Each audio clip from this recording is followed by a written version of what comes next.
Hello everyone, welcome to English 101। Guys, हमारा आज का टॉपिक है परफेक्ट टेंस। ध्यान से पूरी वीडियो को देखिएगा क्योंकि इस एक वीडियो से ही हैज, हैव, हैड और विल हैव ये सभी कंसेप्ट्स क्लियर हो जाएंगे और वीडियो के एंड तक ये पूरा चार्ट आपकी फिंगर टिप्स पे होगा। लास्ट की 2 वीडियोस में हमने इंडेफिनिट और कंटिन्यूअस टेंस इसी तरीके से कवर किया था। लिंक्स डिस्क्रिप्शन में मिल जाएंगे, आपको एक बार देख लीजिएगा। चलिए स्टार्ट करते हैं पास्ट परफेक्ट टेंस से। सबसे पहले बनाते हैं अफर्मेटिव सेंटेंसेस यानी कि positive sentences. Past perfect tense के एंड में आ था, ई थी और ए थे की साउंड आती है, जैसे कि चुका था, चुकी थी या चुके थे, या गया था, गई थी, गए थे। इसका रूल है सबसे पहले आएगा subject, then had, then third form of verb and then object. सभी सब्जेक्ट्स के साथ हैड लगेगा। अगर आपने लास्ट वीडियोस देखी हैं इंडेफिनिट एंड कंटिन्यूअस टेंस की, तो अब तक आपको क्लियर हो ही गया होगा कि सब्जेक्ट, वर्ब, हेल्पिंग वर्ब और ऑब्जेक्ट क्या होते हैं। अगर अभी भी कोई भी कंफ्यूजन है तो इन सभी टॉपिक्स पर हमारी एक अलग से वीडियो है, बेसिक्स ऑफ टेंसेस, वो देख लीजिएगा, आपके सभी डाउट्स क्लियर हो जाएंगे। चलिए अब देखते हैं कि पास्ट परफेक्ट टेंस कहाँ यूज करते हैं।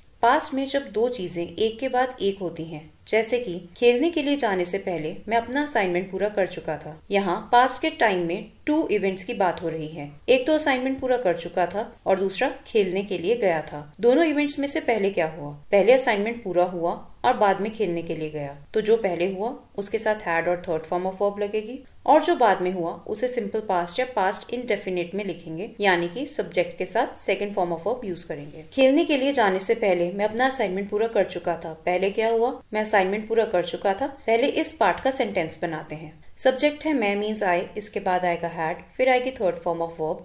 यहाँ वर्ब है पूरा कर चुका था। कोई काम जब पूरा कर लेते हैं तो उसको इंग्लिश में क्या कहते हैं? कंप्लीट। कंप्लीट की थर्ड फॉर्म ऑफ वर्ब क्या है? Complete, completed, completed. हैड के बाद आएगी कंप्लीट की third form completed and then object my assignment. I had completed my assignment. उसके बाद क्या हुआ? खेलने के लिए जाना। अब इसे इंग्लिश में लिखते हैं। सब्जेक्ट सेम ही है, आई, वर्ब है जाना, तो जाना को इंग्लिश में गो कहते हैं और गो की सेकंड फॉर्म ऑफ वर्ब है went. Then object to play. अब ये 2 अलग अलग सेंटेंसेस हैं जिन्हें एक वर्ड जोड़ेगा, बिफोर, यानी कि पहले। I had completed my assignment before I went to play. Before है कंजंक्शन। कंजंक्शन वर्ड्स 2 सेंटेंसेस को जोड़कर एक बनाते हैं। हमारी एक डिटेल्ड वीडियो है पार्ट्स ऑफ स्पीच, जिसमें कंजंक्शंस को डिटेल में एक्सप्लेन किया गया है। एक बार देख लीजिएगा, लिंक डिस्क्रिप्शन में है। I had completed my assignment before I went to play. जो पहले हुआ उसके साथ हैड और third form of verb use की, और जो बाद में हुआ उसके साथ second form of verb use की, यानी कि एक ही सेंटेंस में 2 अलग अलग टेंसेस यूज होते हैं पास्ट परफेक्ट टेंस में। एक और एग्जाम्पल देखते हैं। उसके स्टेशन पर पहुंचने से पहले ही ट्रेन निकल चुकी थी। सेंटेंस ई थी से एंड हो रहा है, तो पता चल गया कि पास्ट परफेक्ट टेंस है। अगेन 2 चीजें एक के बाद एक हुई। पहले क्या हुआ? ट्रेन निकल गई और बाद में वो पहुंचा, तो ट्रेन के साथ लगाएंगे had and then third form of verb. यहाँ वर्ब क्या है? निकल चुकी थी। निकलना मीन्स चले जाना, और चले जाना के इंग्लिश क्या होती है? Leave. Leave, left, left. Third form of verb है लेफ्ट। Train had left. अब बाद में क्या हुआ?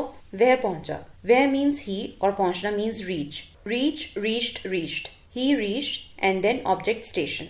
और इन दोनों अलग अलग सेंटेंसेस को एक करने के लिए लगा दी कंजंक्शन बिफोर, मीन्स पहले। Train had left before he reached the station. देखिए, सेंटेंस के एंड में जो साउंड आ रही है उसके साथ साथ किन सिचुएशंस में टेंस को यूज करना है वो भी समझना जरूरी है, तभी आप अलग अलग टेंसेस को सही तरीके से यूज कर पाएंगे। Next is present perfect tense. Present perfect tense के एंड में आ है, ई है और ए है की साउंड आती है, जैसे कि चुका है, चुकी है या चुके हैं। इसका रूल है सबसे पहले आएगा सब्जेक्ट, देन हैज या have and then third form of verb और लास्ट में object. I, you, we, they और नेम्स के साथ हैव यूज करेंगे। ही, शी, इट और नेम के साथ हैज यूज करेंगे। जब हमने कोई काम पूरा कर लिया है या खत्म कर लिया है, वहां हम प्रेजेंट परफेक्ट टेंस यूज करते हैं। जैसे कि मैंने असाइनमेंट पूरा कर लिया है।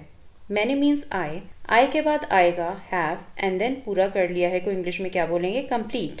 एंड कंप्लीट की थर्ड फॉर्म ऑफ वर्ब क्या है? Completed. I have completed and then object the assignment.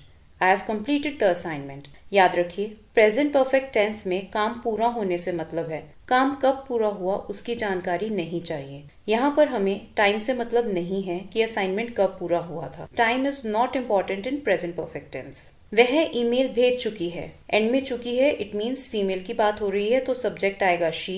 She के साथ हैज यूज करते हैं, then third form of verb. यहाँ वर्ब है भेजना। भेजना को इंग्लिश में कहते हैं send. Send, sent, sent and then object email. She has sent the email. Next is future perfect tense. जो सेंटेंसेस आ होगा, ई होगी या ए होगे से एंड होते हैं, जैसे कि चुका होगा, चुकी होगी या चुके होंगे, वो फ्यूचर परफेक्ट टेंस होते हैं।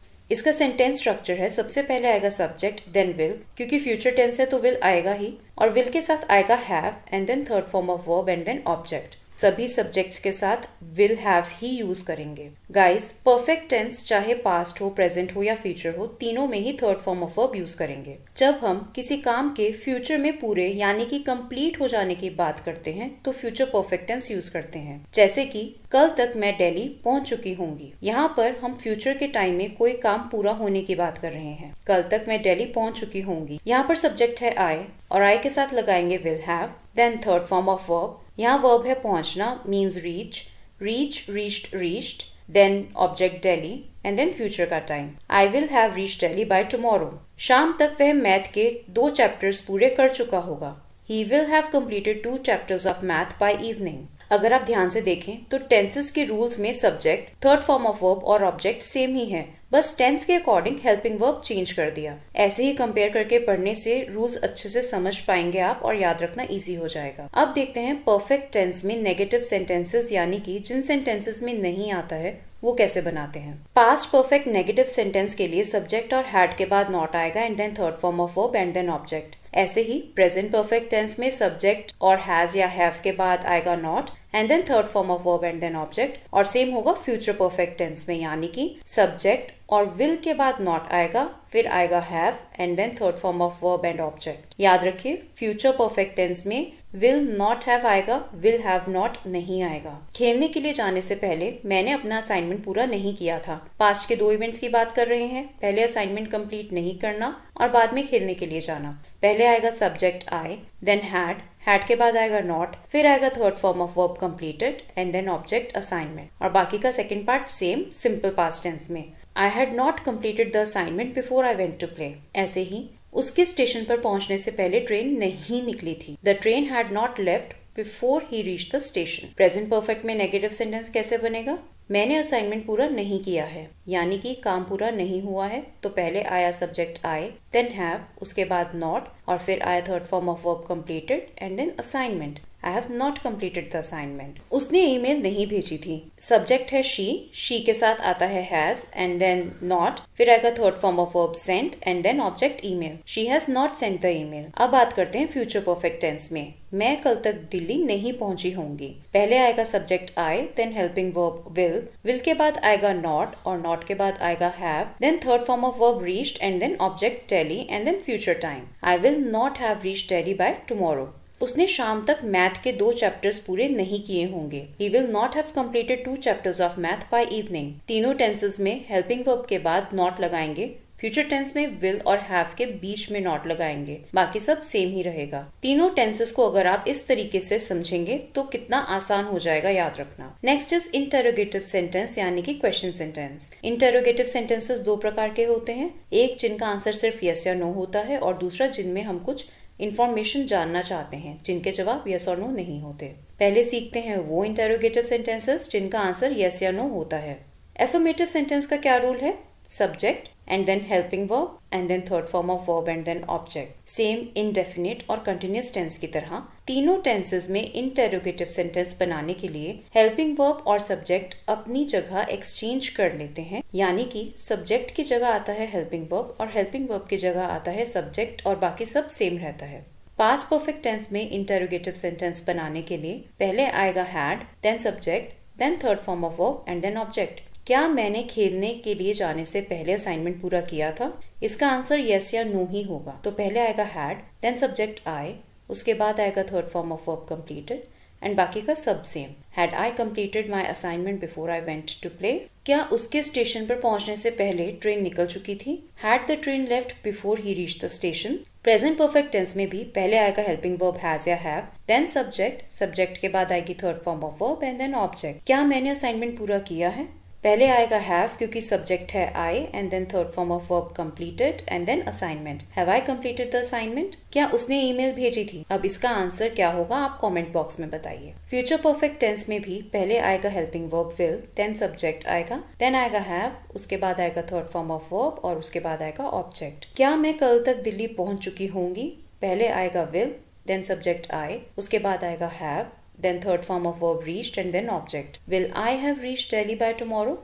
क्या शाम तक उसने मैथ के 2 चैप्टर्स पूरे कर लिए होंगे? Will he have completed 2 chapters of math by evening? अब बात करते हैं उन क्वेश्चंस की जिनके आंसर्स यस या नो नहीं होते, जो कि इंफॉर्मेशन सीकिंग क्वेश्चंस होते हैं, जैसे कि क्यों, कब, कहाँ, कैसे। इन सभी को इंग्लिश में कहते हैं WH क्वेश्चन वर्ड्स। इन पर डिटेल्ड वीडियो ऑलरेडी अपलोडेड है, लिंक डिस्क्रिप्शन में ही है, एक बार देख लीजिएगा। तुम कहाँ गए थे? कहाँ मीन्स वेयर और इसका जवाब कोई जगह का नाम ही होगा, यस या नो नहीं होगा। तीनों टेंसेस में जैसे हमने पहले क्वेश्चंस बनाए थे बिल्कुल वही सेम स्ट्रक्चर रहेगा, बस हेल्पिंग वर्ब से पहले WH वर्ड आएगा और बाकी सब सेम रहेगा, same indefinite and continuous tense की तरह। तुम कहाँ गए थे? यहाँ WH क्वेश्चन वर्ड है वेयर, तो पहले आएगा वेयर, उसके बाद helping verb had and then subject you, then third form of verb. यहाँ वर्ब है गए यानी कि जाना, और कहीं जाने को इंग्लिश में क्या कहते हैं? गो। गो की थर्ड फॉर्म ऑफ वर्ब क्या होती है? Go, went, gone. Where had you gone? तुमने यात्रा पर जाने से पहले क्या खाया था?